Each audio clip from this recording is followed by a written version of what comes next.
Minister of Employment and Labour, Thulas Nxesi, is pinning his hopes on the trade and economic agreements that are likely to be concluded at the African Growth and Opportunity Act Forum to help South Africa's high unemployment rate. Speaking at the 20th AGOA Trade and Economic Cooperation Forum, Nxesi said that labour standards and rights must be respected by all local and international companies operating in the country. At the same time, businesses lobbying the United States to extend AGOA for 10 years, with South Africa part of the grouping.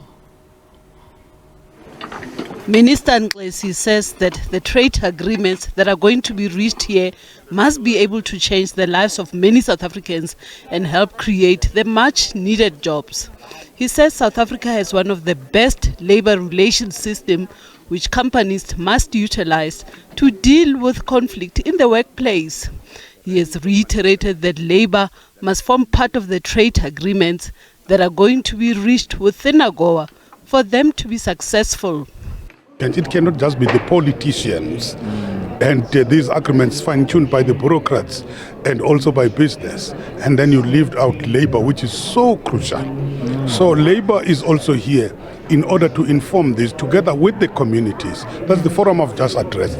But what is important is that whatever we are going to do, it's not just between governments and business. It's going to be to the benefit of massive employment. It's going to be the benefit of the communities, which will be able to give them better lives. The business fraternity wants to work with the Americans to help address the high unemployment rate in the country and are calling for the African Free Trade Area agreements to be implemented to help the country to beneficiate from its own minerals.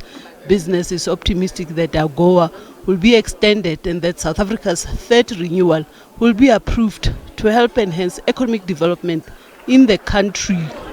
We see a lot of businesses here, small businesses, big businesses that are here to come and take advantage of this. But we are hoping and we're expecting that the AGOA will be extended, and also South Africa will still be part of a significant part that of the AGOA moving forward. The Black Business Council has called on South African companies to take advantage of the opportunities that are available at AGOA to help grow their businesses. Naledi Matlapeng, SABC News, Johannesburg. For more on this, we are now joined by economist Miyelani Mkhabela, and he joins us via our video link. Miyelani, thank you so much for joining us here on SABC News this evening. Of course, today we saw the AGOA Forum officially kicking off. Maybe let's start off here. What is your take now that we have seen the first day of the conference get underway?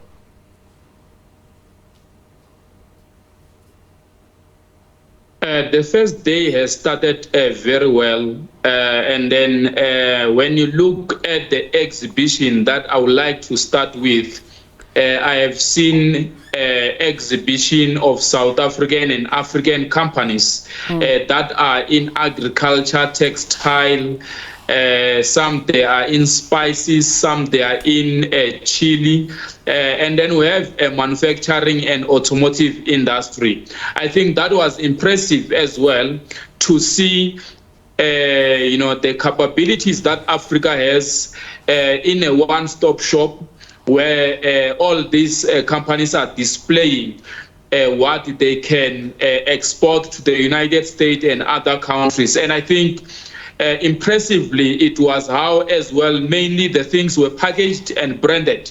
And then we are seeing improvements in a lot of South African and African products in relation to branding and marketing, or packaging, branding and marketing. And I think that comes out to be as a one step forward to attract investors and partners that are needed. And of course, Miyelani, we know that more than 30 African countries are taking part in the AGOA Forum. And of course, with this being held in South Africa, what does this mean essentially for the African market and the South African market? I think South Africa has hosted BRICS. South Africa is now hosting AGOA. I think this is a sign of our strength, and I think we need to pull further from where we are, because it seems like from some of the things that we have been doing, we can probably get to negotiate better with regard to trade, with regard to investment, and then that can as well boost our domestic economy. But at the same time, while we are doing that, we will as well need to look at South Africa as a gateway to the rest of African countries with regard to trade, investment, and economic growth as well, because we need to grow as one unit. Africa, when Africa grows and we create jobs in Africa, that assists South Africa as well, because everyone will then have to be with their members of their family wherever, whether at Kenya. We don't need Kenyan people to come and stay in South Africa. They can stay at Kenya and really get to have economic opportunities in their own countries, so that they can as well be close with their families. So such is very important. And I think from where we come from, we know very well that a lot of people living here in South Africa, they could live in Mpumalanga, Limpopo, Eastern Cape, and go to provinces that had economic opportunities, which as well such disorganized a lot of families. Yeah. And we don't want that to happen to Africa, because we love this continent and we like things to be done well. So economic opportunities must be all over. Yeah. And I think this conference, it has been doing things that we believe it will be sustainable for the African economy at large. Yeah, and I'm coming directly to that. When it comes to an ailing economy like South Africa, I mean, we are told that South Africa exported, at least in the first quarter, products worth 1 billion rand to the United States. How beneficial is the AGOA forum, especially in developing South Africa's economy?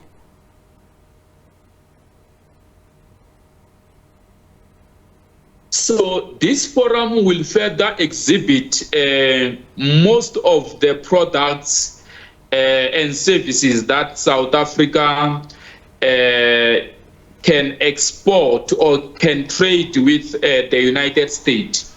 You will know as well that the South Africa current account deficit is not weighed by other countries, but it is weighed down by China. The trade with China is the one that is weighing South Africa to have a current account deficit.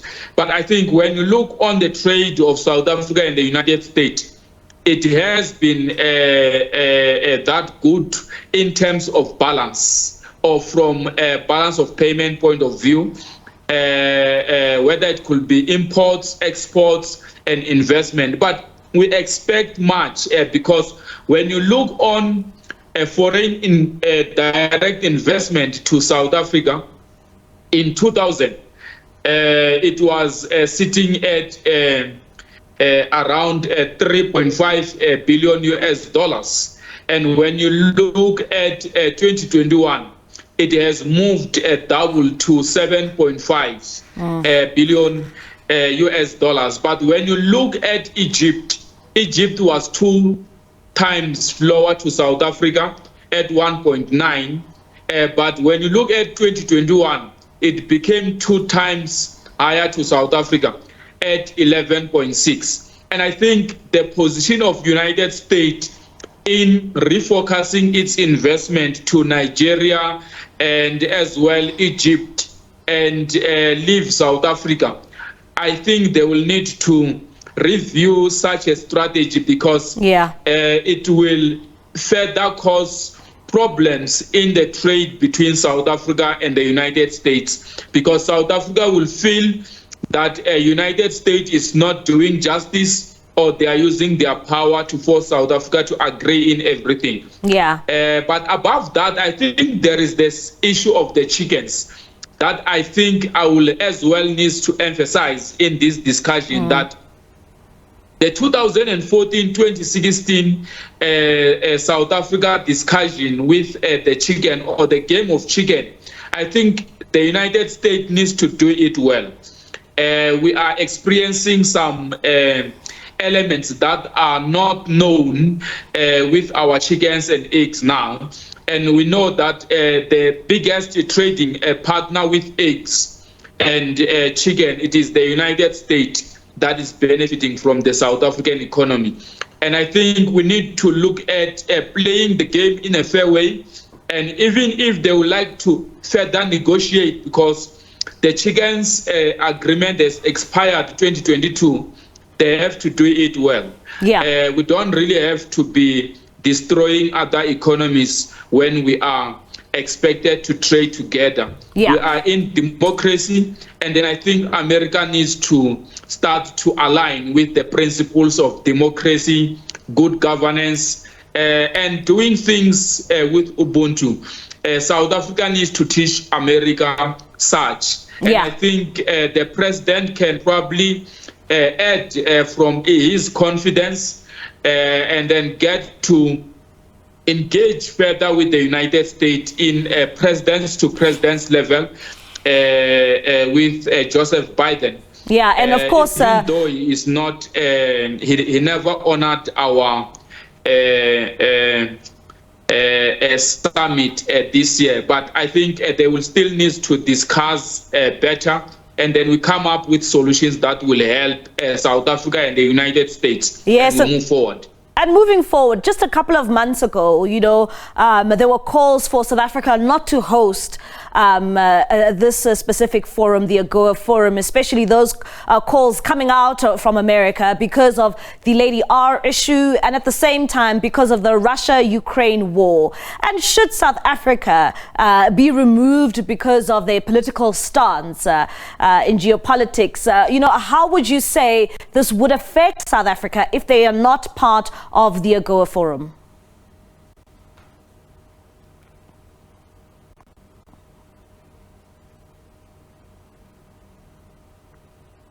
I think South Africa needs to manage the relationship with the United States, as South Africa is expected to manage the relationship with China. And South Africa is as well expected to manage the relationship with Russia. China trade with the United States. South Africa must not be limited by anyone, or there mustn't be a political grandstanding that could really come in front of South Africa to direct South Africa not to trade with the United States. We need the relationship with the United States the same as we need the relationship with China. There is no country that is important to South Africa, but what it's worth is the investment that are coming to benefit the South Africans. And if we start to negotiate for the benefits, opportunities, then we will start to do politics and economy in the right way. The era of singing slogans and everything has passed. Our people are unemployed. We need leaders that will understand that we are running an economy and we need to manage all these bilaterals, trade relationships and investment in a better way so that we attract further more investment to create more jobs in our country. And Miyelani, I don't know if you saw in that earlier insert we played, many businesses in South Africa calling for the AGOA forum a relationship with the United States to be extended for a further 10 years. What is the likelihood of this taking place, because of the current problems we have seen in the country and, those that also affect the United States? Yeah, like when I was in SABC midday show at SAFM, we got to have the Secretary of Commerce who joined our panel. United States is willing to extend AGOA to 20 years. So The submission has been there. They started to discuss that. And then they are discussing 20 years, not 10 years. That's what is submitted. So if they sign in 2025, it will be up until 2045, which strategically it will really assist further the small businesses, big businesses, manufacturers and farmers that are in South Africa and the rest of Africa market.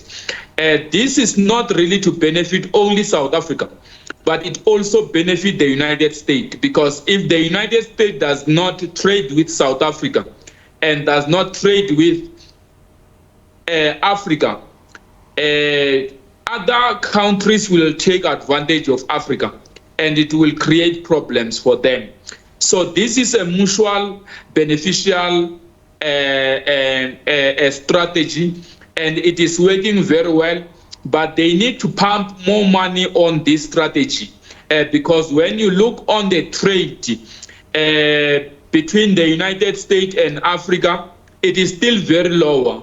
When you look at trade with China and United States, is very high, and the United States needs to work on that and as well increase its investment in South Africa and the rest of Africa market, and make sure that there is more opportunities and benefits from AGOA moving forward. Yeah, and Miyelani, what is your expectations, now that we are in day one, we have 2 more days to go for the AGOA forum. What are your expectations come the end of the conference? We expect them to commit investment, foreign direct investment in South Africa and the rest of Africa markets. And then we expect them to commit SME finance to boost small businesses. All right then, Miyelani, thank you so much for your time here in SABC News. That is Miyelani Mkhabela, the economist, just giving us his insight when it comes to the African Growth Opportunity Act Forum, which kicked off today in Nasrec. Of course, that will continue tomorrow and will end off on Saturday.